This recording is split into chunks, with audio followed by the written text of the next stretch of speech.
7 p.m. We're going to get this regular meeting of the DRB going and call it to order. Do we need to do the remote meeting procedures? I don't think we do. I do in case someone's watching and wants to log in. I can Alrighty. very brief. Give us a brief. I know someone who watches every single one of the meetings I staff that gets streamed. Given we are talking about rules tonight, we will follow the rules. Right. A long-standing crush on you, Mary. Oh, okay. Oh, geez, Alex. I'm just excited to say something different. So We're good. did you already bring to order? We are in order. Okay. We are doing the meeting procedures and then we will do the agenda. Oh, boy. All right. So for anyone watching tonight's Development Review Board meeting via Orca Media, tonight on March 2nd, you can participate in the discussion if you so choose using video or telephone access options. For the full video experience over Zoom, you can type this link into your web browser. Alternatively, you can dial this phone number here, and when prompted, put in the meeting ID and passcode. If you have problems accessing the meeting, please email me at mcrandall@montpelier-vt.org.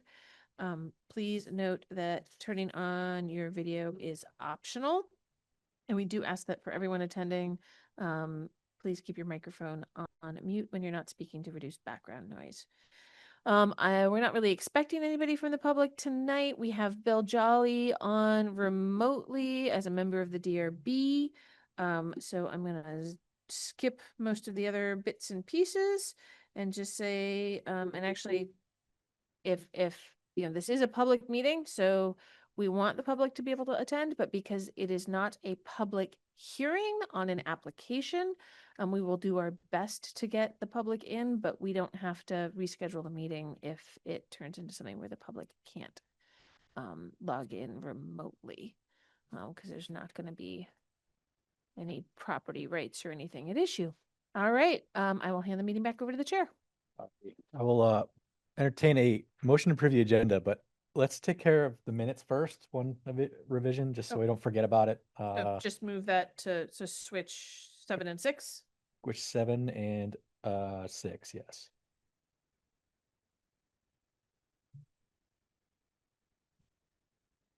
For a motion. What do you want to have in the motion? Approve the agenda swapping 7 and 6. Oh, okay, so moved. I thought you wanted me to mind read. We have a second. You can make motions, by the way, bro. Can I second? I Yeah, second. you can. I second. So all those in favor of the agenda as amended, say aye. Aye. Right, we have a agenda. Okay. So comments from the chair, I will keep it brief in that we'll just get to it in discussion of the rules. So first order of business is approval of the minutes from 2/16 and 2/17. Yeah, I said 2/16 on the agenda, but it is the correct. 17. That Monday, Tuesday situation will get you.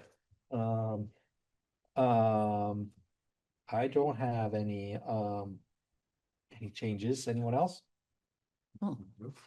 No, they looked fine to me. I thought you had something and that's why you wanted to move them. No, I just didn't want to forget because our discussion can be less structured on the rules. So just in case. So I make a motion to approve the minutes. Is there a second? Second. All those in favor of approving the minutes, say aye. Aye. Great. The minutes for February 17th have been approved.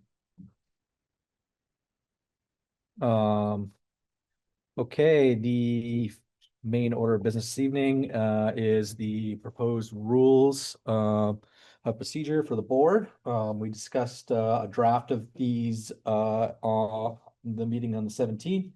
And want to make sure that you know, any members of the public that saw that meeting, also board members had time to really dig in and review the changes. So ample time. Kevin, I know you were not here, but it's Here, so the short review of that would be helpful.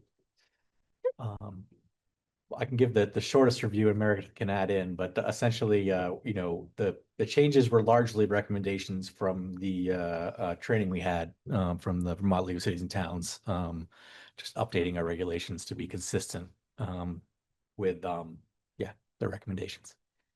And a couple things I think on attendance and that's about it. There was actually an interesting discussion on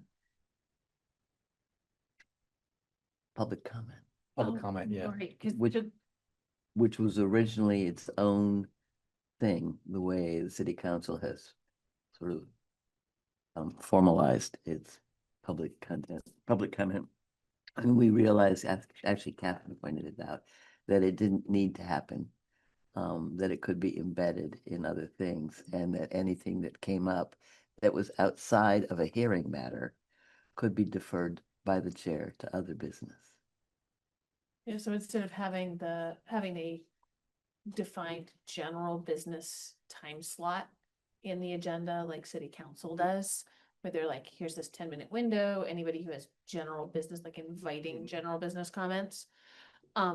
Instead of doing that, which is what I proposed in the draft previously, there is now a line in order during meeting, section 5, where we have this line that says speakers must refrain from repetitious speech or speech that is irrelevant to the business of the board. After that, we now have a line that says that the chair's prerogative, speech that is deemed irrelevant to a given matter may be deferred to the other business agenda item. Okay, makes sense. So that way, if something comes up, we have a way to deal with it, versus. Without getting sent off into the. Well, it's also not the business or the mission of Right. this group to entertain general That- business. Yeah. That makes sense. Because the board has a much narrower scope of what it's supposed to be handling than planning commission or city council. So that was sort of the midline. So that was one of the big pushes. Some of this was just making things consistent with other documents. So the changes to the conflict of interest provision, instead of doing duplicative things, it's now just referencing the state requirement and policy and the city's larger policy. And making clear that, you know, getting out references to the civil procedure rules of evidence that were in here, and instead just incorporating and being clear about the training we had about, yes, you know, you have to determine relevancy, but you can still let people speak. Right. And that way we won't get into those kinds of disputes like we've Yes. had in recent months. There was also a discussion about maybe having some of the sections just on order of meetings and also the conduct of hearings, maybe having those on like posters that can be brought in during the meetings to have on the wall, so that those subsets are available if there starts to be an issue. Versus them having to go through an entire packet of the rules of procedure when we're like, oh, you know, maybe you should review that. And also making sure that on the DRB's website, those rules of procedure and certain things are called out for people who are trying to learn about what's the meeting going to be like, sort of bring these into an educational phase early on for applicants. So we're trying to do that. Do keep an eye on the planning department website. Nick has made a bunch of changes to the website so that there's a clear applying for a permit section now. That should help people, we hope, but this is another thing, once we've got these rules approved, where I'm gonna try and do updates on that and do a little more preliminary education on, now that we've got the rules. And plain language, as much plain language Yep. as possible. As much plain language as possible, on the website in particular. So do you want me to go through Bill's comments? Yeah. Just so that and especially because we do have Bill on. Let me go I'll put this on share screen. Oh, hold on, I have, nope, okay. Sorry, just had to check my email real quick. These things are coming in.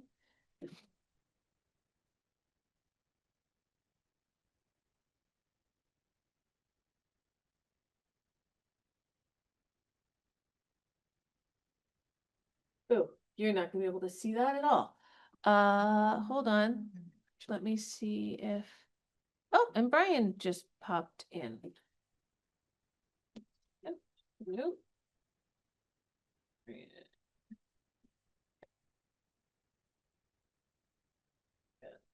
Okay. Hey, Brian, oops, he's not connected to the audio yet. It's attempting. Let me see if I can. We're all challenged with another. I don't know as that's gonna show very well. That's. Zoom in. Oh, Oh, my goodness. That's terrible. that's Boy. awful. I'm sorry. Let me, that's We can not, just do it by reference to where it is. and you yeah, can I'm read gonna it. have to just read it to you. I'm sorry, guys. Because that is not showing up. I'm gonna see if, let me try. Because usually when I share the packet, Yeah, it does fine. that does fine. So it might be because that's the version with his embedded comments and it got messy. So I'll see if I can just scroll to where he put his comment because I have it printed out for myself.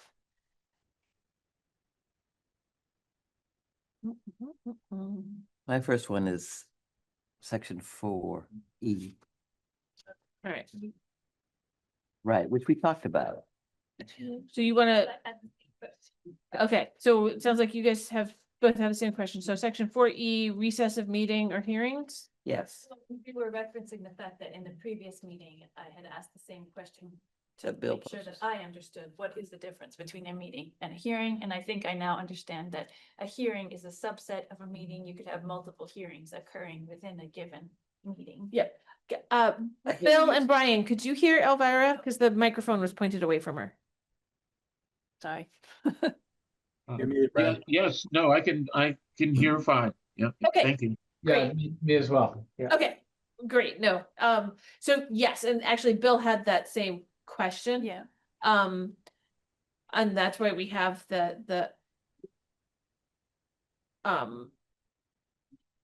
yeah, it's meeting is what's happening the entire night, everything that's on the agenda. Mhm. Hearings are public hearings that are required to happen by statute on permit applications or appeals. Mhm. And so, we have to publicly notice those hearings, those get,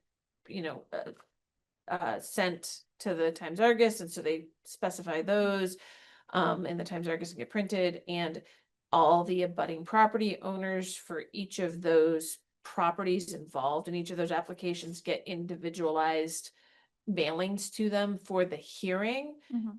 They don't get the full agenda sent to them for each meeting. Right. They just get stuff about the individual application or appeal hearings sent to them.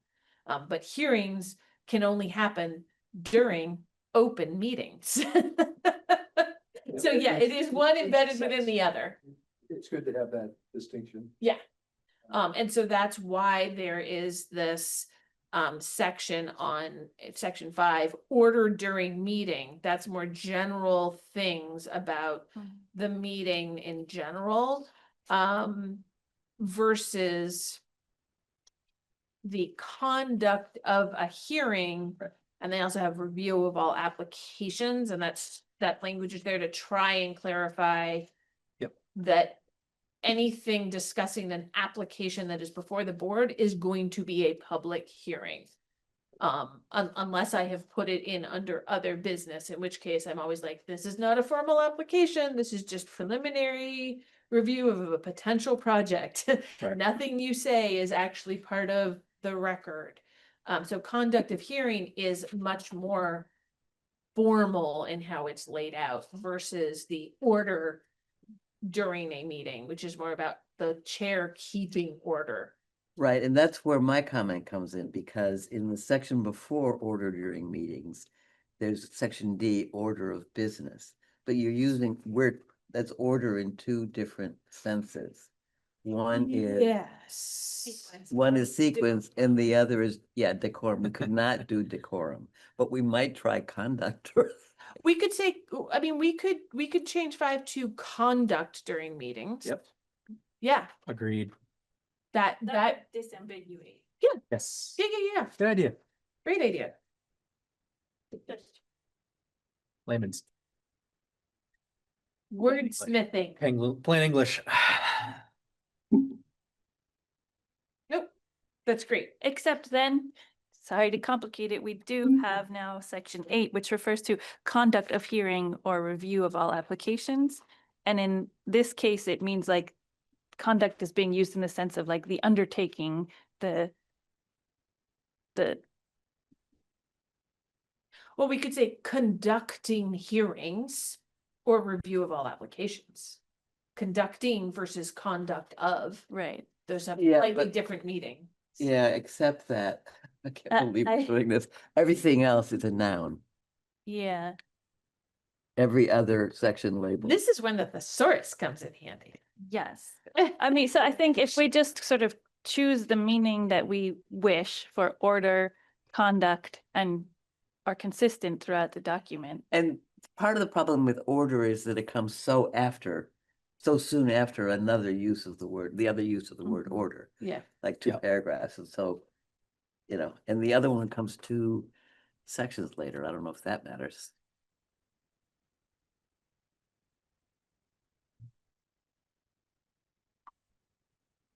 I mean, it's How also, about just having hearings or reviews of all applications?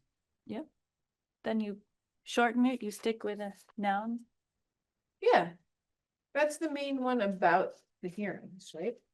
Yeah, it could just be hearing or review of all applications as the Unnecessary 2 words. slash. I will make hearings though. Yeah, Hearings or review of all applications. Awesome. And at least it's not it's as confusing in the headings. right.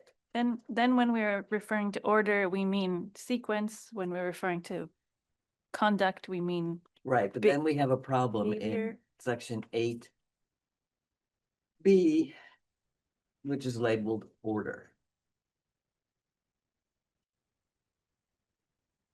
Yeah, no, that's fine. So then in this case, then we would change this to conduct.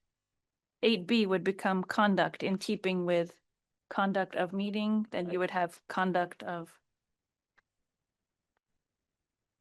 Or we could call it procedure. oh wait, no, this is actually the This is this is actually order. It is Yeah. being used in the same I sense, mean, yes. We're gonna, I don't think we're gonna fix it throughout. No, but now it is now matching because it's order of business Yes. in these and order, Yeah, it's yes. sequence. yeah, it's good.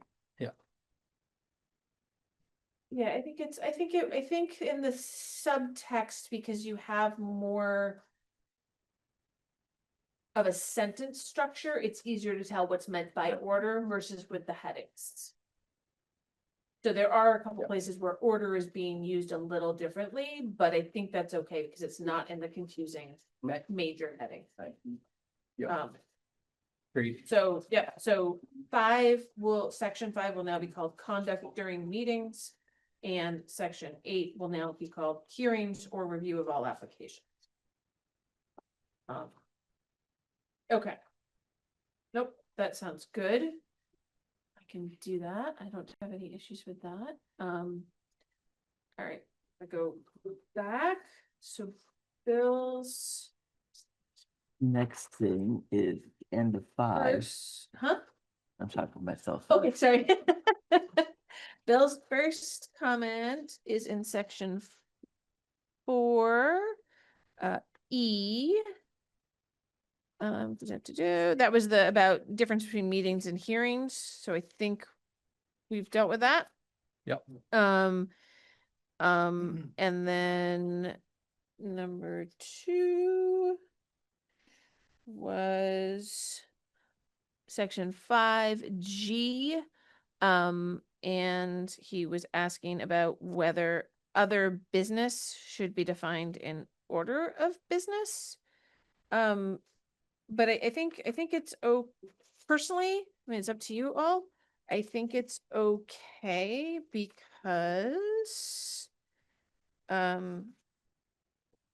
mean, it's just the common meaning of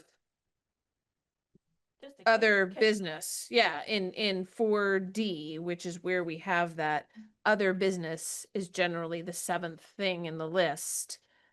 I mean, that's where I put when the next meeting is. It's just other things that are not the minutes or reports of actions taken prior. It's anything else. Yeah. That are not the usual jobs of the board, usual business of the board. Okay. All right. All right.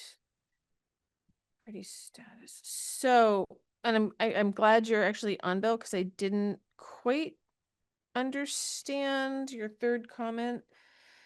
So, I and- understood it to mean the antecedent of either, but this sentence seems clear to me that it's Yeah. referring to amendments of either the Vermont Municipal Code or the ethics policy. the city's ethics policy, yeah, and that's what is meant. It's just that the way the red lines worked out, it showed after the big deletion instead of before it. So yeah, of either is referring to the amendments of either of those documents. It's just a way to make sure that we're not tying ourselves to those specific versions. And also don't have to keep updating this paragraph every time one of those governing documents gets amended, which I'm expecting the city policy will probably get amended in the next year or so. Well, it's outdated. And with a new city manager coming in, we'll be able to work on some of those things. But it needs to be amended for consistency with the state requirements. Okay. so But, that was- but Meredith, does actually the of either even need to be in there? Well, if it's not, then I need to put a colon in after abide by and number, I think, the others. Maybe to make it really clear that together with any subsequent amendments modifies both of those documents and not just the Montpelier ethics policy amendments. Yeah, that seems like that would be pretty clear. Of either is either unnecessary when you punctuate it that way. Okay, but that's just your interpretation. one or the No, other. I yield to your interpretation. Absolutely, that's fine. Although That was just what I was thinking. That it would be. I would point out that there are two ofs in the document that Bill looked at. I don't know what there is in the conflict of interest, how it worked out. Okay, it may be just the way it came through, because mine has that as a red line. I'll make sure, I'll proofread a final clean got it, to it's make fine, sure that it's there's fine. nothing funky. It's fine. It was just the red lining and the Yeah. blue lining and whatever. Yeah. So I'll make sure to review that. Okay, so then we zip to page 6. Sorry, having two different documents to go through gets a little confusing for me sometimes. All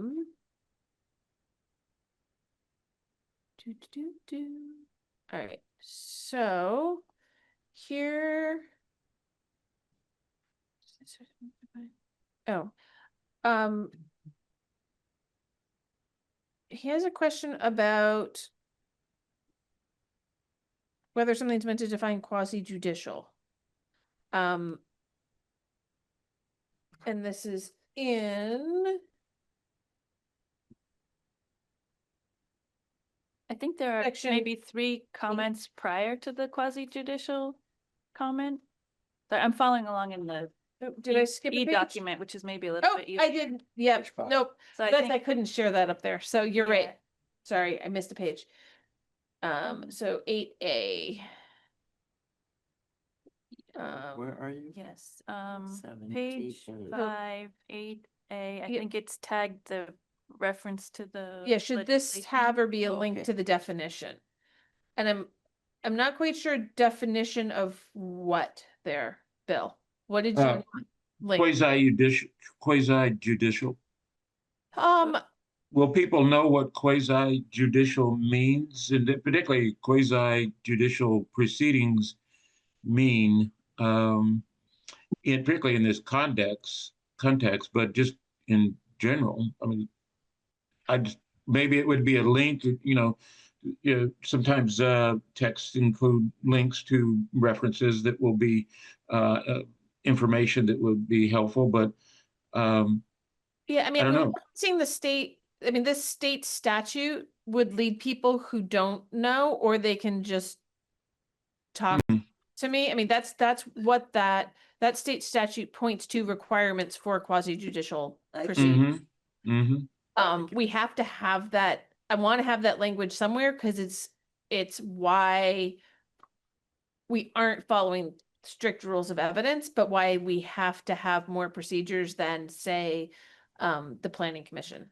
I Oh, think, yeah, I'm not suggesting take it out. I'm just suggesting give it an opportunity to be defined either technically or for the layman's viewpoint. what I was gonna say is that that's something that belongs in the plain language document, in the single pager that says, here's what a hearing is, here's what a Yeah. meeting is, here's what quasi judicial is, and here's the basic rules of how meetings happen.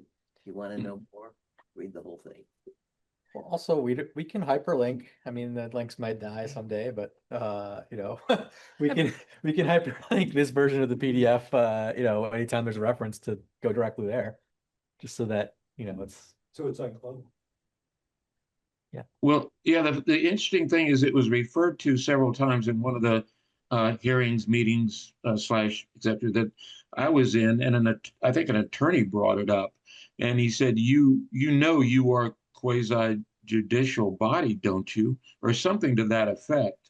And so I thought, the understanding between the public and the applicants and us that has a clear understanding of what that means and its implications for the proceedings and the order of business are, made clear to everybody. That's all. And I didn't catch that as it was defined by the 24 VSA, what those little symbols are, 446.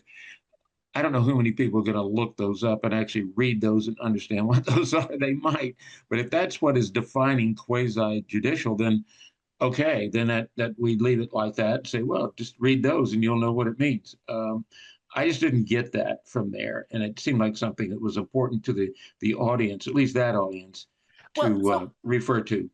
Yep. So part of it is you have to have these rules, right, to set the standards for the board and for the way everything is run. And to a degree, this is a reference for other people to know how those hearings are run, but this is not, the rules of procedure themselves will probably never be a plain language document and still be able to hold up legally if somebody is challenging the way the board is actually running their meeting. So that's why we have different references in here. It's also in case the state or somebody else makes changes so that we don't have to try and nitpick specific language in some of these. That's why there's statutory references in a lot of places instead of specifically spelling out like what an interested person is. Yep. So Okay. Yeah. theoretically, we could have a definition of quasi judicial. It's also I'm not 100% sure that there is a really clear definition in statute about what quasi-judicial is versus just a long list of things, which is why I think Alex's idea of us trying to take some of the training language from VLCT, but then also make it even clearer for what, those of us who have done this for a while, including like Mike Miller, being able to go in and just have a really clear, simple explanation that says, hey, for real specifics, you can go look at the rules of procedure. You can also just call the planning department office and speak to the zoning assistant or the zoning administrator, and we will walk you through what to expect beyond what's in this, Yeah. short, really abbreviated description of, and I like Alex's idea of what is a meeting versus what is a hearing? What does it mean that the DRB is quasi-judicial, but the design review committee is advisory? Like, Yeah. what do those different things mean for these steps that I may be having to go through? And put that there versus try and make the rules of procedure longer and deeper when it's in large part supposed to be here's the core bits that have to be followed. That's my suggestion on how to deal with that question. And I'm open to whatever the board decides on. I think But- that's a great idea. Actually, I was just sort of drafting sample plain language. Sorry. Stop myself. We will take all the volunteer help you guys It are was willing to throw volunteer. our way. We're good. We'll get that. So- plain language So, down from the yeah, top. we are Wonderful. totally happy with any kind of assistance like that, because, yeah, we're busy. So that would be great. Sorry, we're working on like a mission statement at work, so I'm totally. like, Oh, no, that's awesome. That's awesome. Can't stop. Yeah, I Um, think it's more important that we define like the things we need to do in order to operate as a quasi-judicial body than get Yeah. into defining it, because I don't think anyone can. Yeah. And frankly, It's in the not- time that I've been on the board, it hasn't come up except for that one. Yeah, So I think it's on the person who brought it up and not on us. yeah. Nope. Okay, so comment number 2 on this same page, about the, it was in the 0.5 there under schedule of hearing or review of applications, about the fact that the chair is going to need to explain, and this won't be like super in-depth, but explain that only an interested person who has participated in the hearing may take an appeal of any decision issued in the proceeding.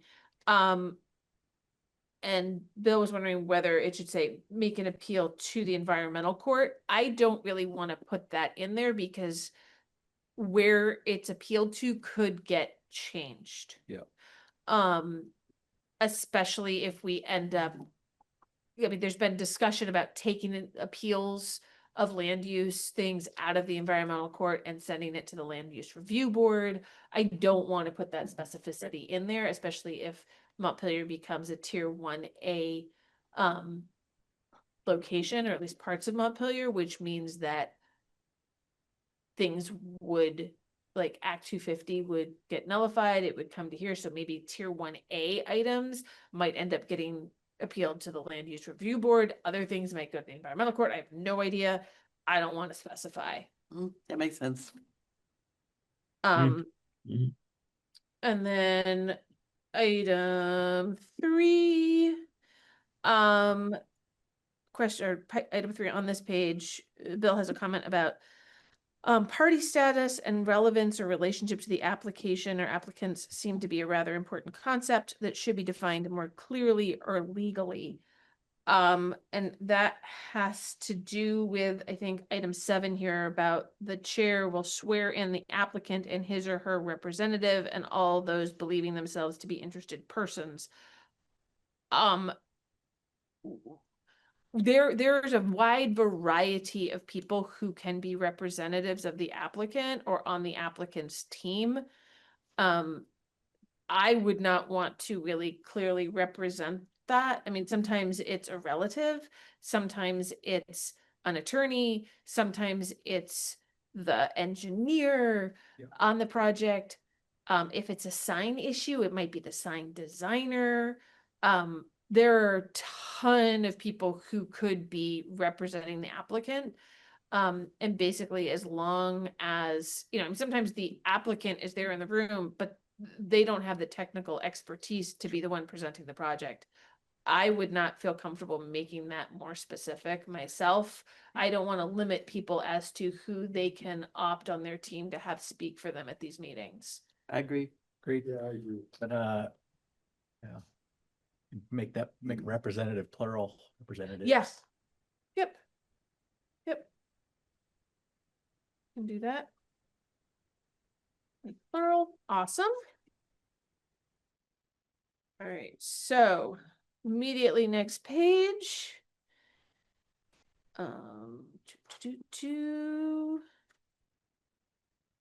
Oops, I think that's still. There's another question about whether something's meant to define quasi-judicial. It's witnesses, it's the Yeah. word witnesses. Yeah, I mean, we're still gonna just keep witnesses in there, I think.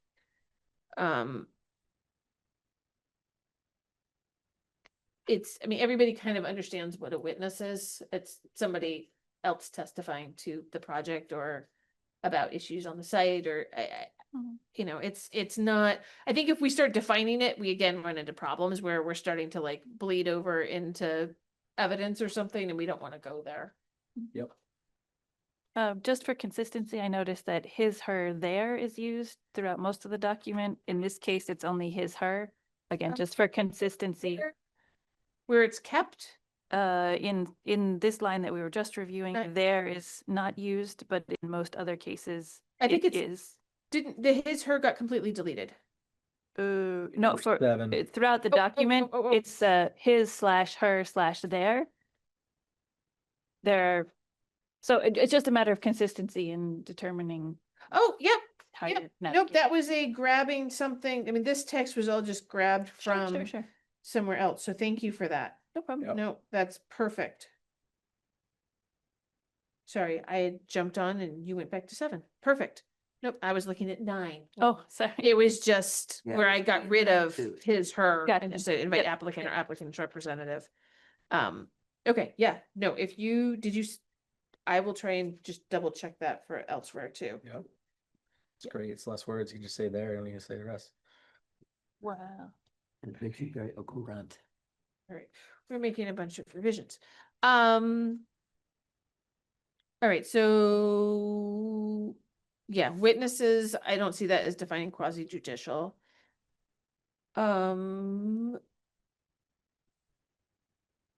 Oops, I've got an extra period at the end of 17 that I will erase. That at least in my version that showed up.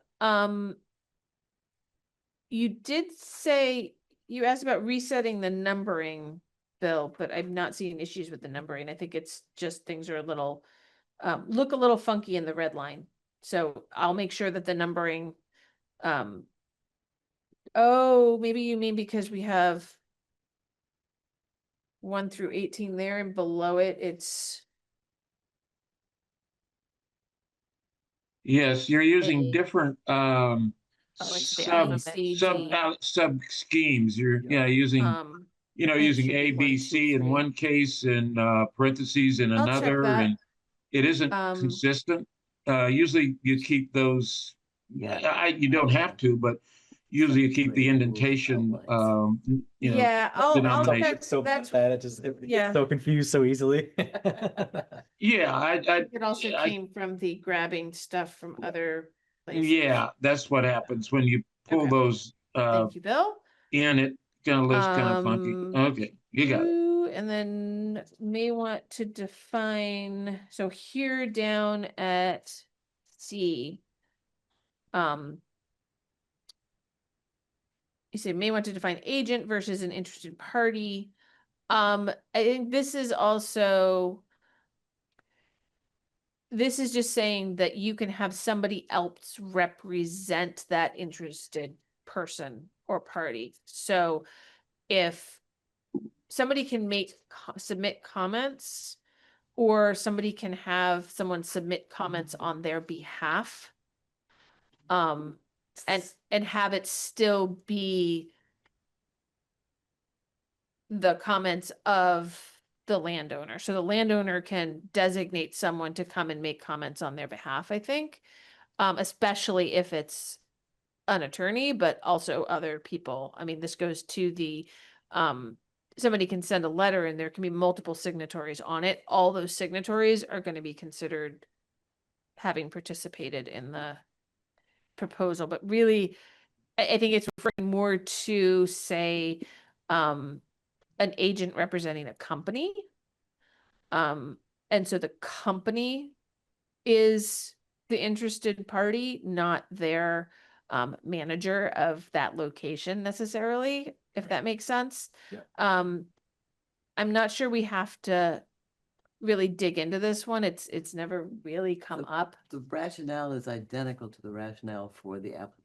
Yeah, Right? the Yeah. applicant rationale is the same. allowed to have a variety of people Correct. to attest to their, and to provide information about their application. Yeah. And the Yes. same is true for any interested party. Yeah, and this, Yeah. I mean, when we had comments come up where somebody's like, well, can I have a lawyer come for me? Yeah. You can. Nobody has to have a lawyer, but you can opt to have a lawyer. It's the same sense to just make clear that anybody can come here and have assistance and have multiple people on their team to represent them. Yeah, Would we I- want you to know, strike in person since we have a dual format for Oh, participation? oh, that's a very good point. Just say participate. Yeah, any interested party may Participate participate or- themselves or be represented by an you agent or go. For attorney. example, Yeah. without Okay. specifying. well, yeah, Participate that's good. My, a hearing themselves or be represented by an agent or attorney. Awesome.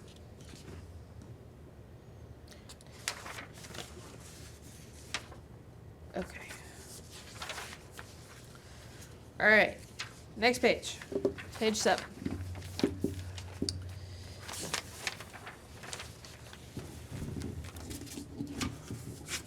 Oaths, all oral testimony by witnesses to be given under oath or affirmation administered. And so Bill was asking, is there a particular format that is required? And that, you I know, think there's that- not a specific, different towns use different language. Montpelier has traditionally, at least for the last, my entire time here, used the language that we put in, where didn't we put it in here? I think it was. in my- Yeah, so it's in section 8A, item 7, about swearing in the applicant, and we put the language in there. So that's there so that if people want to know what they're going to be asked to do, and also so that future chairs and vice chairs have that language in front of them, if they need it. I mean, I actually usually, for new chairs or vice chairs who come on, or vice chairs who haven't done this much, I give them a little cheat sheet that has this language about solemnly swear or affirm the testimony you're about to give in this matter is the truth, the whole truth, and nothing but the truth under the pains and penalties of perjury. Did somebody, at the last meeting, make a recommendation to change that, actually? I'm trying to remember if somebody, Not that, but I'm wondering whether Bill meant the oaths part or the presentation of evidence become part of the record part. oh, Bill, which did you mean? Because it's sort of floating in between those. Yeah, two did you things. mean the oath, or did you mean presenting of evidence?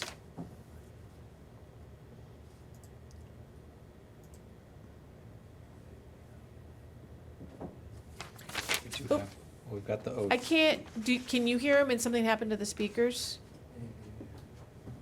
Because I didn't adjust it after design review when we had to crank it up. Right, We have written the whole oath in. Yeah, that's what I'm saying. We wrote A- it in section 8, A. 8A7. 8A's. Oh, there's a hole. turn on our earphones or something like that, yeah. We mess up with the sound. Try again.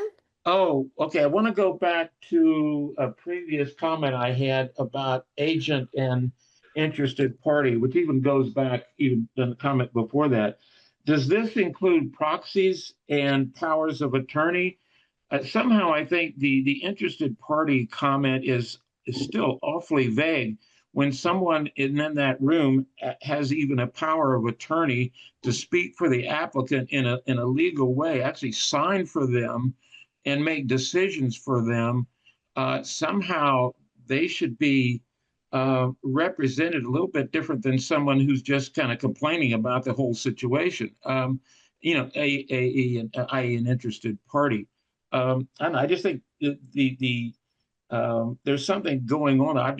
The few I've been in, how much we acknowledge the comments from the public may be important depending on what their role is in the whole proceeding. And if their role is a power of attorney, I would certainly give them a bit more credence than someone who's interested party who's just complaining about the traffic, which is not even a relevant issue.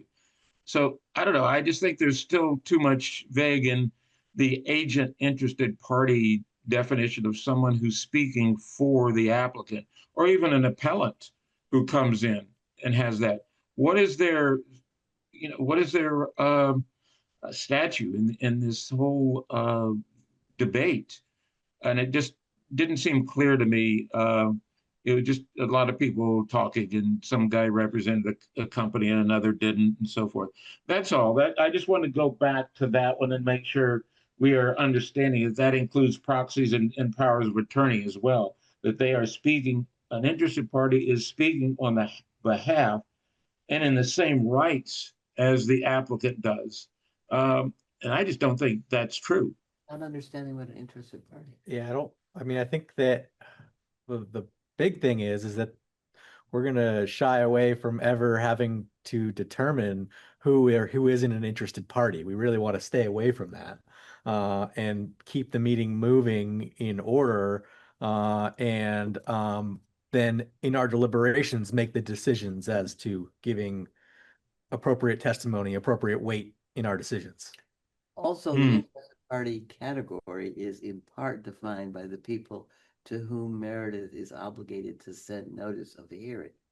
Yeah, that's part of it. The state statute has played around with that. They haven't changed who we're required to send the notices to. And you have your applicant and the owner of the property. Those are things where the planning department office is going to, in almost all cases, already know who those teams are, and we have a duty to make sure that the person who's signing off as the owner of a property actually is the owner of a property. That's the signature that we are especially careful about, because these permits that the board approves are tied to the land, not to whatever company or potential property owner is listed as the applicant.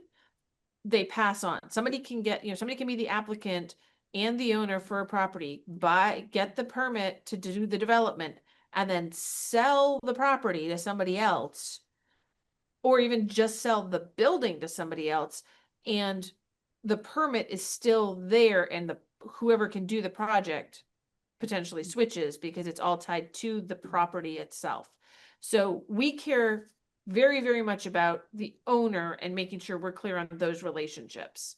The applicants, we understand their team and we tie into that. When it comes to the additional people, the interested persons making comments, like Rob said, you're going to figure out what property they're tied to. That's why we always ask for their address in the town and what their connection is and their relation to the project.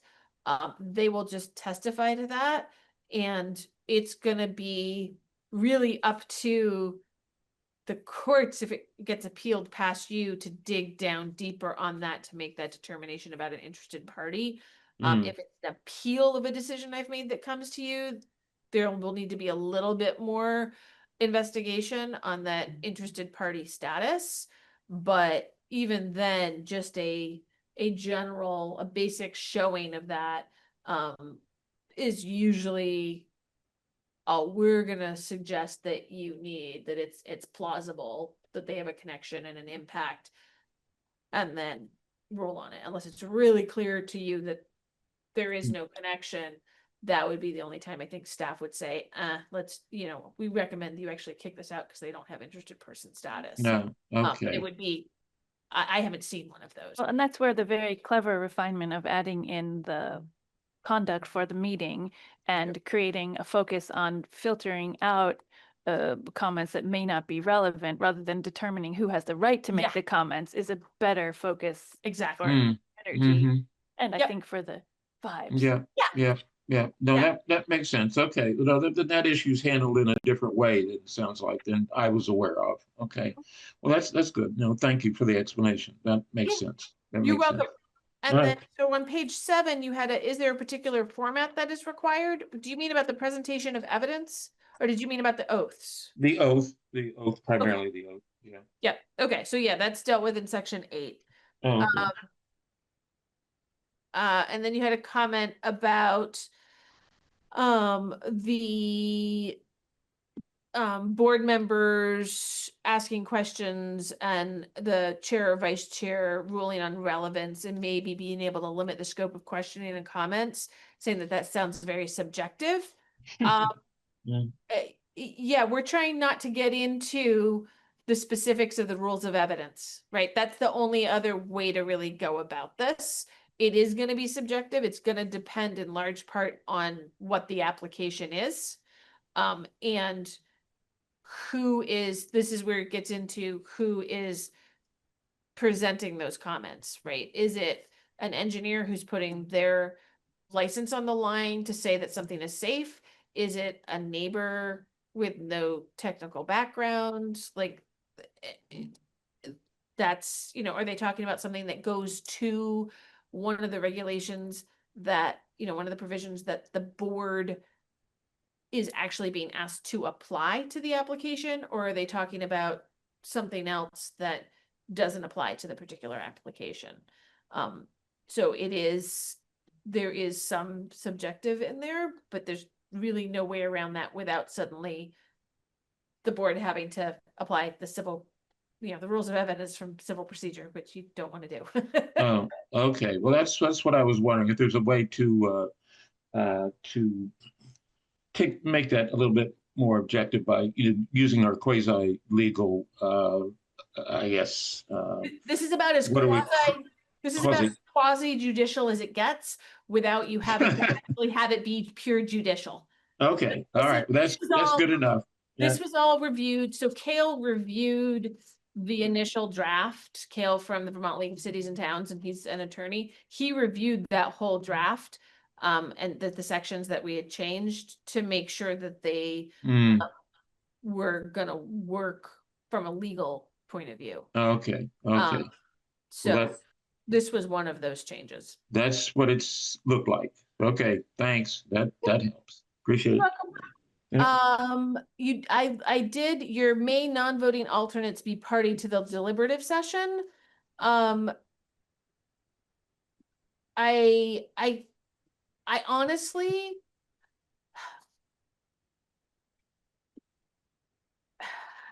that one I didn't have a chance to run that back by somebody. And I think I would say probably not, because you don't have a vote, that what your comments and input are should probably remain in the public. If it's somebody who is there, who is an extra, right? We have 7 members who are part of the discussion, all able to vote. There's an alternate, an 8th who's there. and can take part in the public discussion, but won't be allowed to vote, I think sending them into the deliberative session might get iffy. I can double check on it. I don't think we have to specify that here in sub I, as long as we know what the requirement is. Okay, okay. Just curious, because it's come up a couple times for me, and I certainly don't want to exclude myself from deliberative sessions if possible, without knowing it anyway. Well, So that's all. Well, Probably personal. So Bill, I think there has to be a decision made at the beginning of the hearing, because the applicants need to know who they're making their case for. Mm-hmm. So that's why anybody who's had ex parte communications, anybody who thinks either they might have a conflict or they think there might be an appearance of the conflict, are supposed to disclose that at the beginning of the hearing or before the hearing starts, so that applicants and anybody else who is present for that application can petition to have somebody removed from the hearing if they so desire and have that weighed by the board. That needs to be disclosed at the beginning. So that decision would be made all at the beginning, and we wouldn't be deciding at the end of the hearing who's going into deliberative session. Right. Yeah. No, that makes sense. It's clear. I just wanted to know, what the basis for it was, but before, and that's happened to me, so that's why I was interested in it, to make sure I'm doing that correctly. Okay, thank you. Okay. Okay, same page, bottom sub K. There was a note about the ex parte communications, and you said, assume this applies to applicants, agents, interested parties, and city officials.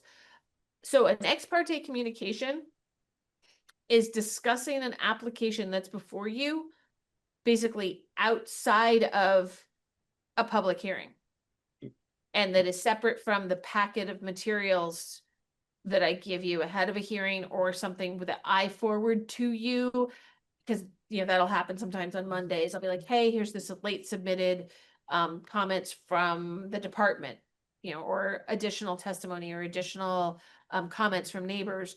So anything coming to the board members on an application should be ferrying through the planning department office. If you get it some other way, it's ex parte communication, whether it's in writing or verbal. And It's a particular term that says are inappropriate. Correct. What is inappropriate? It's like, oh, you naughty boy, you shouldn't do that, or something like that. What inappropriate? Is there a penalty involved with inappropriateness? I've been in situations pretty clearly where there's been discussions of all those parties about a particular issue that came up quite freely discussed. Only board members receiving this information. Right. This is about board members, Bill. Yeah. The applicants can discuss whatever they wish. Oh, I mean, with board members, with city officials? Not with board members, but with themselves, with their neighbors, Yeah, I mean, Bill, board members, if one of the board members wants to come into the planning department to talk about specifics with me, or actually, if you want to have a conversation with the chair, sure. Right, one-on-one, separate, nobody else, you don't have maybe more than 2 board members. You definitely don't have a quorum. You can have some conversations, but it's really, you want to keep conversations, if at all possible, about anything to do with these applications in the public meeting. And definitely not with people in the neighborhood. If you go do a site visit, you're looking at the site. If you're doing it by yourself and it's not a publicly declared site visit, like, you're not talking to the property owner, you're not talking to the neighbors, you're not city council members who can go and do that. You're not talking to the applicants privately, separately. all of those communications have to happen during the public hearing, or they're ex parte communications. If somebody happens to send you an email, or a neighbor comes to you on the street and starts talking to you about a project, then you want to be like, hey, I can't talk to you about this. And then once you come to the public hearing, especially if you got something in writing that was emailed to you, you say, here's this that I got, or if it's an email, you just forward it to me, say, hey, this happened. And then at the meeting, you disclose, I was submitted an email. I've given it to city staff, and it is now part of the record as to what people have told me. So all the board members can see it. If it's a verbal conversation somebody has with you at the beginning of the hearing on that matter, or even before it starts, you say, hey, so-and-so did start a conversation with me about this project, and I nipped it in the bud. I didn't have that conversation. I didn't talk to them further. They did say a couple things to me, and here's my summary of what was said. And then you move on. You've added it to the record. But you don't want it to go on for any length of time, because then that's just so much more you have to try to remember, but it's still making an imprint on you about the project. Okay, so this is not a ethical issue or a conflict is. of interest issue then? If you don't disclose it, it is. Could be, yeah. It could be. It's part Well, of. yeah, that's what I'm trying to get at is, yeah, that's actually what I'm trying to get at is you say inappropriate. Is that mean it's unethical and it's a conflict of interest for you to have any discussions with the city council or somebody, an appellant or anybody who's not even involved, an interested party? I just want to understand, if it's ethical or a conflict of interest, then we can say so. I think that this is pretty standard language for how this operates in towns, and I think we want to avoid straying from what is standard unless we have a real reason to. Okay, so everybody's, okay, well, that's fine. I just want to make sure I understood the implications of it anyway. Yeah, okay. It's covered in the ethics training. It's part of the ethics training. I mean, it is not a conflict of interest, because somebody talking to you about something doesn't necessarily mean that you or someone close to you has a monetary interest in whether or not the permit gets approved. Right. So it's not that kind of conflict of interest. But okay. You have to disclose if there are outside communications, and if they're in writing, they need to be submitted. Okay. Part of the record, so the entire board has the same evidence to win. Yeah. Okay, we treat it as evidence. So it can be treated as evidence. Right. If it's brought before the board, it becomes evidence as opposed to ex parte. Okay, I got it. All right. Got it. And if you don't, it's unethical or may be a conflict, but it's not necessarily. It also, if somebody says so-and-so has been having all these conversations about the project, right, it creates a color of why are they not bringing it forward, right? It becomes it becomes something that smells like a conflict of interest, right? Right? It's the smell test. So that's why it's important to disclose anything like that happens.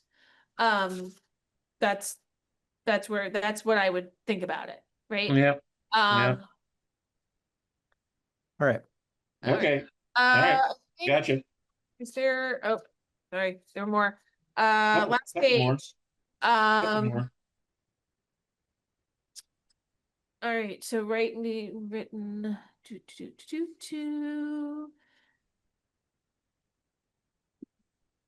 Insert regular or quorum members. Where? Yeah, I think it's in the written findings. Yeah.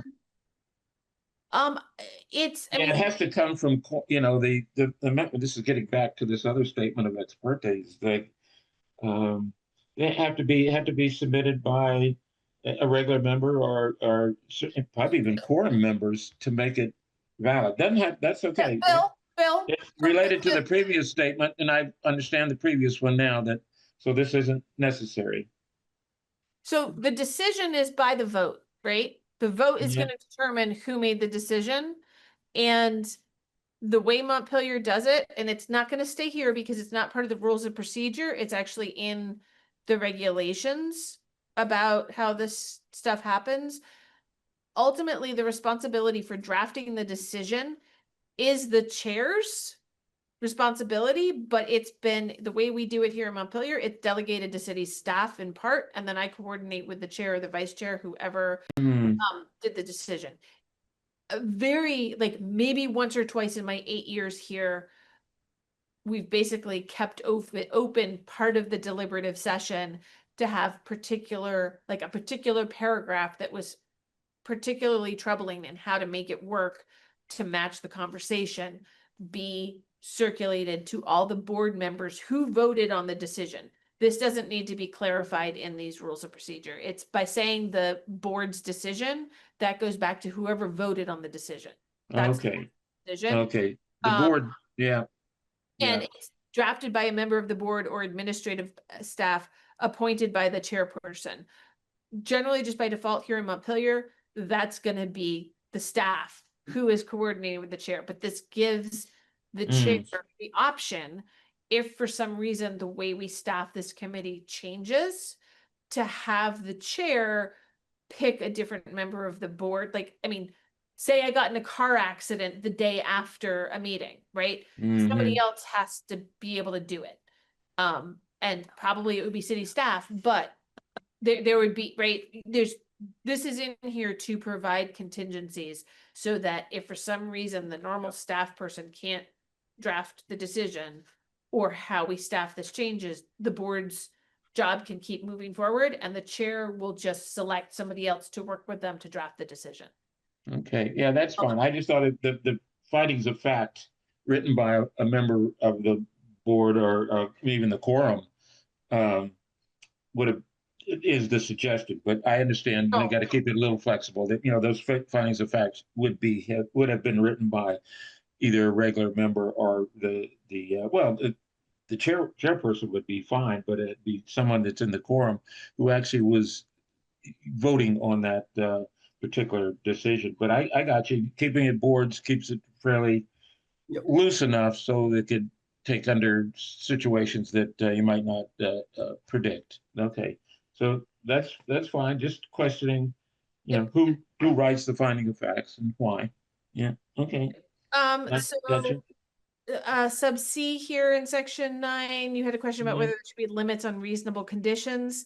Yeah. No, and honestly, we could cut that whole thing out because it's in the regulations themselves if you really wanted to, but I think keeping it in here makes sense. And I mean, it's already there. Why cut out additional language? It's been there for years and years. Reasonable conditions, it again, because this ties to the underlying act, that is limiting what kinds of conditions can go.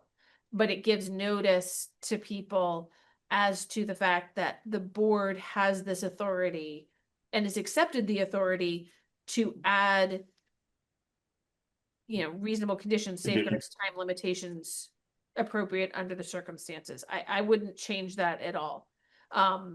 I would leave that the way it is. Okay, yeah, I was just saying, like you put time limitations, something like that, examples of reasonable, or, make it better defined. There's examples in the zoning regulations. Oh, okay. The river hazard regulations, which under an appeal, you guys would be applying the river hazard regulations. It's going to depend on what's before you. So I would not put any more specificity in here. Okay, okay. And then your final question is about whether the request for official evaluations and information to report, whether it's conducted through admin, it's conducted through our office typically, but if, sometimes it's that you, sometimes it's that you direct the applicant to go do an updated traffic study, or sometimes it's you ask for an extra review of a particular part of an application by the Department of Public Works. If the Department of Public Works has a representative during the public hearing, you're going to them directly because you've asked it right in the public hearing. If they don't have a representative at the meeting for some reason, then you tell me and I go to the other department or departments that you've asked for further review. So it's a mix. It depends. who's at the meeting. Okay. Otherwise, it goes through our office or it goes through the applicant themselves. So it doesn't have to specify here. All it's doing is making clear, just like it's in the regulations, but also making sure it's here in the rules, right? The regulations give the boards the authority to do something. This is recognizing that the board has accepted that authority to be willing and able to say, this is not enough information. We need additional review. And it could be from multiple places. Okay, and that has to take place within the public hearing, is that right? Yes. Okay, that's what is The meant. applicant needs to have the notice that that's being requested, Okay, because I mean, yeah, the applicant needs to know what's going on. Yeah. And the board's decisions, the board has to make a decision to say, yes, we want this, right? A majority of the board has to make the decision on that. oh, okay, so that's even voted on within someone makes a motion to include referrals or evaluation requests. A member will make a motion and then it's approved and then it's voted on to include, okay, Right, within because the you're public gonna hearing, have okay. to get that additional information, you're gonna have to continue the public hearing to another day. Ah, That has to be by motion in the public hearing with notice to the applicant and any interested persons that are there, right? That the hearing is not over, you're just closing the meeting and the hearing is ah, continued to another mhm. specific day. And usually you're gonna say, how much time do you need to get this thing done? Okay, it's gonna be the next meeting, or it's gonna be 2 meetings from now before we come back on this matter. Yeah. Okay? Okay, yeah, no, this is, I just haven't been in a lot of these, so I'm just asking, quite not that there's any, issue with them, it's just, clarification, so when I get to that point, understand what to do or not to do in some cases. All right, no, So- good, Meredith, thank you. Sorry to take up everybody's Question. time on this, but I'm No, sure. we're good. Yeah. Do you want me to summarize the text changes that I recognize as accepted? And then if you guys are okay with those in my overview of what they are, maybe do a motion, or do you want to? That's fine with me. Okay. Fine with me. Okay. So based on my notes. The heading for section 5 will change to conduct during meetings. The heading of section 8 will be hearings or review of all applications. In section 8A7, it will say swear in the applicant and his, her, their representatives. I will also double check about his, her, their throughout the document. I will double check numbering consistency throughout the document, And particularly and particularly sub B. 8 sub B. Yep. right? In 8 sub C, it shall read, any interested party may participate in a hearing themselves or be represented by an agent or attorney. I don't know why we separate out attorneys, but fine. Yeah. That was a note, Makes them happy. not an actual And change. it's lawyers town. That's that. Other than that, if you adopt the rules as amended just now stated, I will also change and add to the amended and adopted by the Development Review Board on date on the bottom of page 8. So move. Second. You had We have a question? motion by Alex, a second by Kevin. The one change is want to make sure it was captured. We had the comment to the review about the his, her, their. Yes. Yes. Yeah. I say that one, and then it would also That's good. review. That's okay. I was zipping along. Just making sure. Yes. All right. Well, any discussion, further discussion? Bill and Brian, you prepared to vote on this? Yeah, I'm good, Rob, Oh, thanks. yeah, absolutely. Okay, well, we'll do a roll call vote. Kevin, how do you vote? Yes. Bill, how do you vote? Yes, Brian? Yes, Alex? Yes. Elvira? Yes. And Rob, the chair votes yes. That is five, six. Six. Wonderful. You did. Awesome. Thank you. And we do have an application for the next meeting that I sent out the public hearing notice on this week. So you will be meeting in 2 weeks. Motion to adjourn? Will the chair have motion to adjourn? Second that motion. And those in favor of adjournment, say aye. Aye. And- Thank you Aye. all.